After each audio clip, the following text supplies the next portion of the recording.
নমস্কার, সকলকে জানাই মকর সংক্রান্তির ও পৌষ পার্বণের অনেক, অনেক শুভেচ্ছা। আজকে পিঠে পার্বণের ২য় দিন। আজকে আমি পিঠে পার্বণের দিন ১ম দিন কয়েকটা ভিডিও ক্লিপ আমি তুলে রেখেছিলাম আপনাদের সঙ্গে শেয়ার করব বলে। তো আমি চাল ভিজিয়ে বেটে নিয়েছি। এখানে ১ম দিন আমাদের কুলি পিঠে ও আঁশকে পিঠে হয়।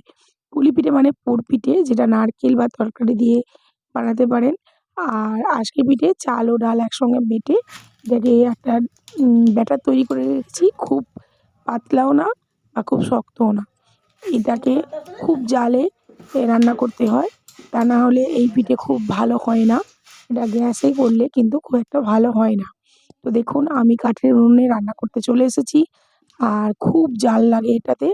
এটা পোড়েও না, কিছু হয়ও না। একটা দিয়েছি, আপনাদের দেখাবো তুলে কিভাবে করেছি। আর এখানে আমার যা, আমি দুজনে মিলে পুর পিঠে তৈরি করছি। এটা একটা ঝাল পিঠে।